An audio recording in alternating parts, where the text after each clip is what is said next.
እኔ የምልህ ግን ለምንድን ነው ሁል ጊዜ አቀርቅረህ የምታወራኝ? ቆይ እኔ ስታወራ ትሰቀቃለህ እንዴ? አይ ኧረ በጭራሽ። እሺ ይሁንልህ። ለማንኛውም ጓደኛዬ ብቻዋን ስለሆነች ልሂድ። ቻው። እሺ ቻው።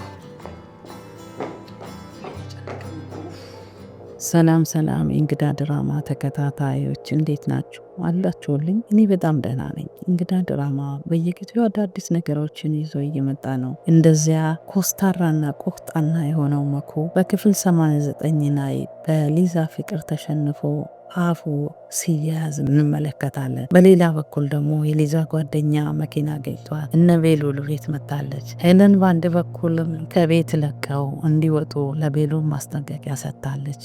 በሌላ በኩል አዱ ሄለንን በመከታተል የምታዘዋውራቸውን ህፃናት አድራሻ ያገኘ ይመስላል። መሲ ቤሉልን በድብቅ አግኝታ ልታወራው በቤት ውስጥ ስላገኘችው ፎቶ ልታሳየው መታለች። እሷ የቴዲ ሴራ አልገባትም። ቴዲ ንጹህ እንደሆነ ይሄ ፎቶ የመጣው ከሄለን እንደሆነ ሌላም ነገር ልትነግረው ስትል ስልክ ተደወለላት።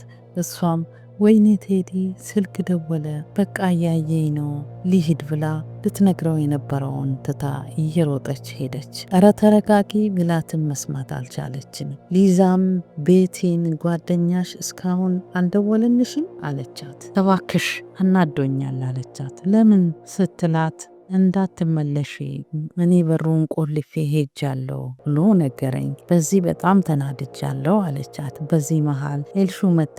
የኔ ቆኞ ምን ሆነሽ ነው ብላ ቤቲን ጠየቀቻት። አደጋ ደርሶብኝ ብላ ስለደረሰባት አደጋ ነገረችው። ምንን ትፈልጊያለሽ ብላ ሊዛ ቤትን ትጠብቅ። ትኩስ ነገር ያስፈልገኛል አለቻት።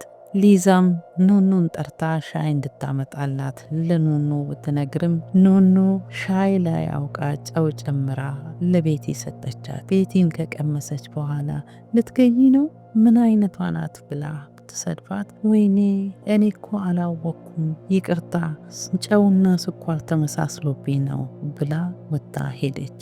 በሌላ በኩል ደግሞ የመሲ እናት ስለ መሲ እያሰበች ስታለቅስ መኩ በድንገት መሲ ክፍል ውስጥ ገብቶ ብቻ ስለዛች ልጅ እንዳይሆን የምታስቢው ከዚህኔ እሷ ከዛ ከስልባቦት ጋር እያገጠተች ሆነ ሁለተኛ ስለ እሷ ስታስቢ እንዳላያት ብሎ ወጣ።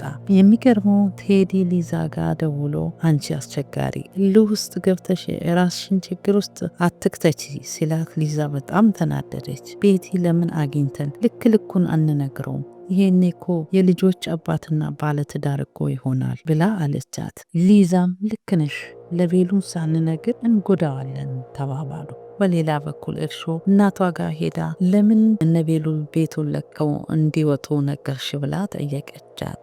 ሄሌንን በቅርቡ ከሀገር እንወጣለን አለቻት። እኔ የትም አልሄድም፣ ወደ ቤትሽ ተመለሺ፣ ከዚህ በኋላ እየመጣው አላገኝሽም ብላ በንዴት ሄደች። እነ ሊዛ ቁጭ ብለው እያወሩ ያለ ቤሉል ገብቶ ሊዛን ብቻሽን ላገኝሽ አላት። ቤቲና መቁ እየተጣሉ እያለ በሌላ በኩል ኤሹ ስላሳለፈችው ነገር እየተቆጨች ደጅ ሆና ከጆ ጋራ ትነጋገር ነበረ። እሱም ንዴቷን አይቶ ከጓደኛሽ ጋር ተጣላችሁ ብሎ ጠየቃት። እርሷም ምን አገባህ አለችው። እርሱ እኔ እናሳለፍሽው ነገር ልወቅስሽ አይደለም ይሳካልሽ አላት። ኤልሹም ወደ ቤት ተመልሳ ስትገባ ቤቲና መኩ ሲጣሉ ደረሰች።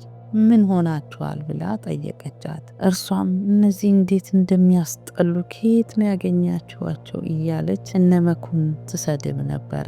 በዚህ መሃል ቤሉል ሊዛን የሚከታተል ሰው አለ ብሎ ለብቻዋ ጠይቃት። እርሷም አይ የለም ብላ ብትመልስለትም ከመሲ ያገኘውን ፎቶ ሲያሳያት ሊዛ በጣም ደነገጠች። ራሷንም እንድትጠብቅ የሚከታተላትም ሰው እንዳለ ነገራት። እርሷም ፊት ለፊት መጋፈጥ ነው እንጂ የምን በጠንቀቅ ነው ብላ ራሷን አረጋግታ ወደ እነቤቲ ተመለሰች። እርሱም ወደ ክፍሏ ስትገባ አዶ የራሷን ስልክ ሲበረፍር ደረሰችበት።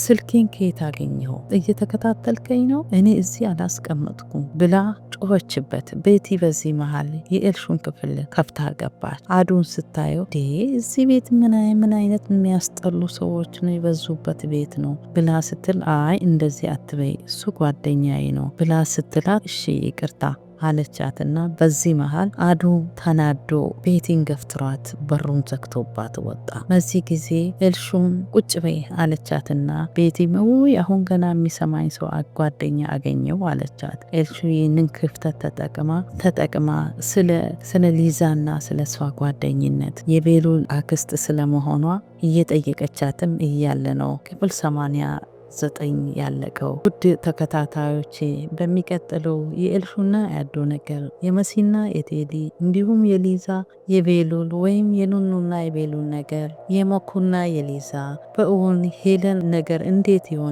ወዴት ሲያመራ ይሆን? በእውን ሄለንስ ከሀገር ትወጣለች ወይስ ደርሶ ቤሉልና አዶ ስራዋን ያጋልጣሉ? ወይስ ቴዲ መሲን ምን ያደርጋት ይሆን? ሊዛና ቤቲ ቴዲን ሊያገኙ ከሄዱ ከመሲ ጋር ይገናኙ ይሆን? በቀጣዩ በክፍል 90 እንጠብቃለን። ውዶች ላይክ፣ ሰብስክራይብ፣ ኮሜንት፣ ሼር ማድረግ እንዳትረሱ። ክበሩልኝ። ወዳችኋለሁ። ቻው